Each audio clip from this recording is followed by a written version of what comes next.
Allah loves those people that repent. All you have to do is turn around.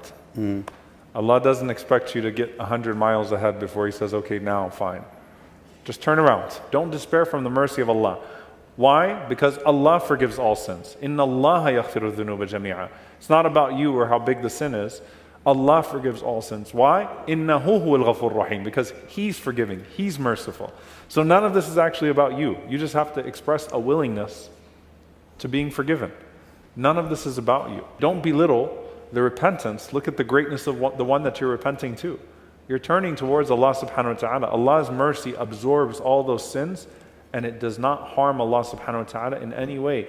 So you just have to turn. Just show Allah a willingness. Die trying. Like if there's a motto, subhanAllah, die trying. Die trying. Inna Allah yuhibbul mutatahhirin. Die trying. Allah loves those that try.